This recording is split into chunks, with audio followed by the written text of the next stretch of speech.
Live from downtown Detroit, home of WDIV and Click on Detroit, Local 4 News at 5 starts now. The fire raged for hours. Hundreds of boats damaged as flames ripped through a Monroe County marina. Why getting enough water to put it out was such an issue so close to the lake. And a warning tonight from doctors at Henry Ford, why they say getting a coronavirus vaccine is only half of the battle in the race to end the pandemic. But we're going to begin with breaking news happening in Ferndale, where a police chase has ended in a violent crash. It started in Hazel Park, but ended on the Ferndale side of 8 Mile, not far from the state fairgrounds. Our Tim Pamplin is there. Tim.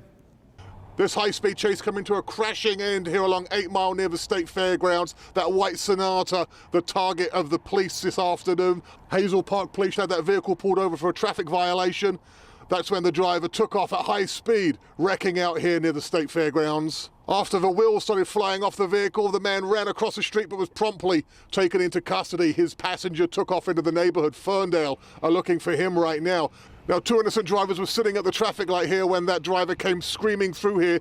Their cars got wrecked and their wheels got blown off as that Sonata came flying through the intersection here. Again, to recap, 1 person in custody, 1 on the loose after a traffic stop goes awry along 8 Mile Road. No injuries to report. That is the scene along 8 Mile. Tim Pamplin, Local 4.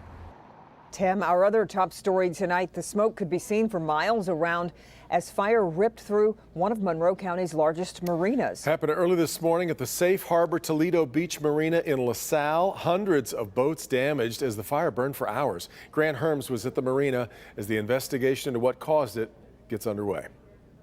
The smoke has died down some, but earlier today it was so thick that black smoke blanketing most of the area here you could barely see the flashing lights as crews worked to battle this early morning tragedy.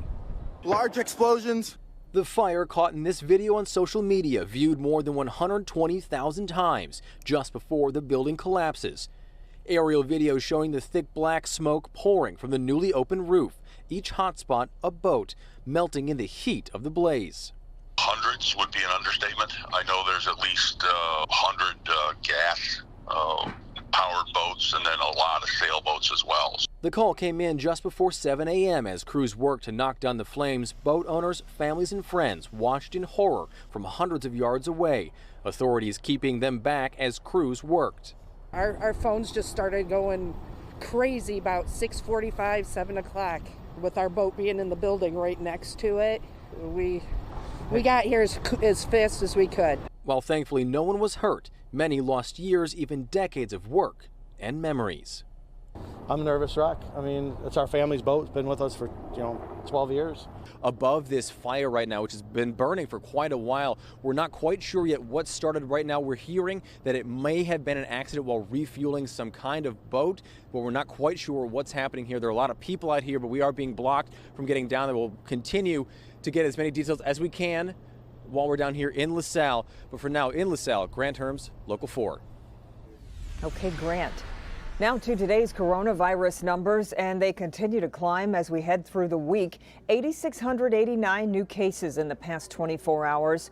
That's 1,500 more than yesterday. The state is also reporting 81 new deaths from COVID-19.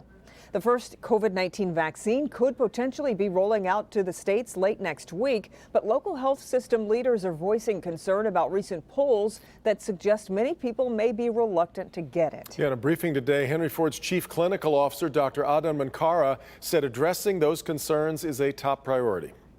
People ask me, am I going to take the vaccine? I'm going to say, absolutely yes. The minute the FDA gives us the proof that it is a vaccine that is effective and safe. The freezers are in place at 5 Henry Ford locations to store both the Pfizer and Moderna vaccines. Procedures are ready to begin dispensing them to the highest risk frontline healthcare workers.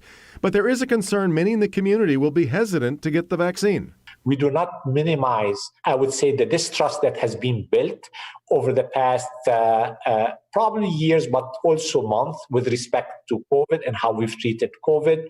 We are going to go out there in the community and partner with the community, partner with leaders of the community to address the concern that exists there. With new hope on the horizon, they are urging everyone to wear a mask, socially distance, and avoid gathering outside your household for the holidays.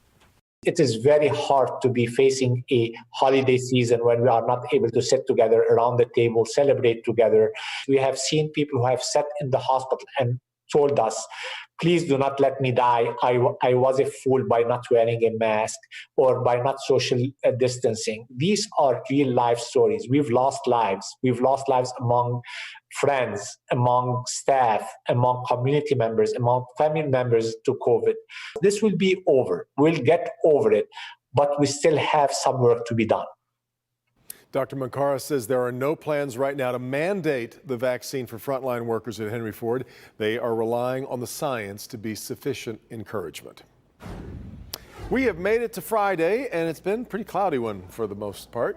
Let's get over to Andrew. He's in for Ben with a look at what we've got coming tonight and through the weekend. Hi, Andrew. Hey there, Kimberly and Devin. You know what? Despite those clouds, temperatures have been above average much of the afternoon. The average high this time of year is 40 degrees. We're still above that at 43 over at Metro Airport. It's 42 for our friends in Mount Clemens. Hello, Ann Arbor. You've got 42 as well. Close to 45 degrees over in Monroe and in Adrian. And a nice looking shot of downtown Detroit. Yes, those skies look pretty ominous, but guess what? We're looking at dry conditions nearly everywhere. Mostly cloudy skies right now with 43 degrees over at Metro. It feels like it's in the 30s when you factor in the wind, so that's what we need to dress for. And barely a chilly raindrop or snowflake out there right now. Storm Tracker 4 giving basically the all clear in terms of slipperiness. No slipperiness out there at all for this late afternoon and into the evening hours. And that's the way it remains overnight. But it does get colder. We'll see temperatures dip below freezing. We'll talk about how low they go for tonight and talk about some sunshine coming back before the weekend is done in your 7-day forecast. All right, Andrew, with the recent spotlight on canvassers and poll workers, Secretary of State Jocelyn Benson thinks it will encourage more people to get involved in our elections. Speaking on a panel about protecting democracy today, Benson said she believes people on both sides of the aisle want their vote count. It's important for people to embrace those leaders, but also want to be those leaders. And so I think moving forward, we're going to see a lot more people wanting to do more than vote. I certainly hope so, and investing their time and energy in making democracy work. Benson says 33,000 people signed up to be election workers this election cycle, much more than expected. She thinks that trend, though, will continue. Final jobs report of 2020 provides troubling evidence that our economic recovery is slowing, highlighting the stakes for lawmakers fighting over a COVID relief bill still, and underscoring the daunting challenges ahead for President-elect Joe Biden. Alice Barr with the latest from Washington. Alice.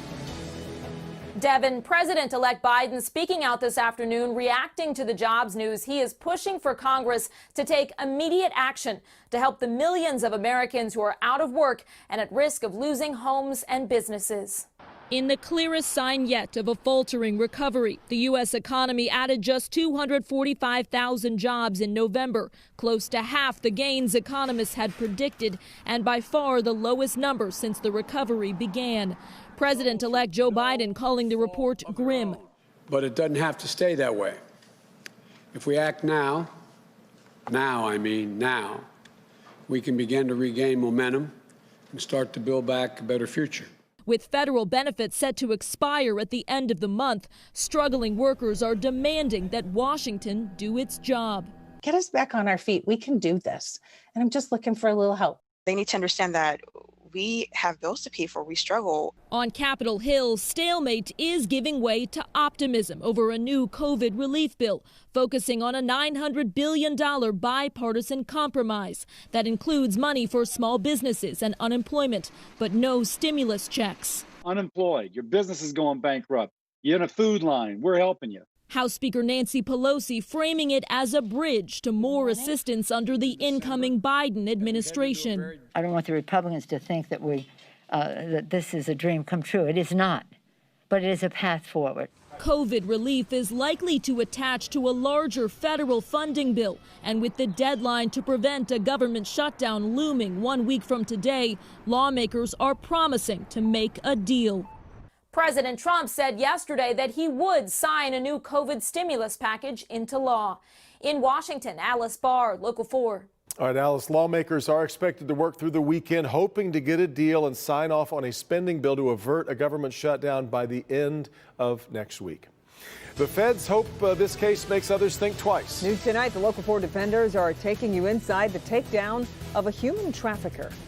Also, help me, Hank, with an urgent scam alert for seniors. What you need to know before Medicare enrollment wraps up next week. Rod? The governor knows and admits that her restaurant shutdowns are really hurting the business. There are also other things that we are looking to see how we can alleviate the burden on these businesses. But that's not enough for Senate Majority Leader Mike Shirkey, who put out a big statement today demanding that the governor give better reasons for why she's doing what she's doing. We'll have the latest.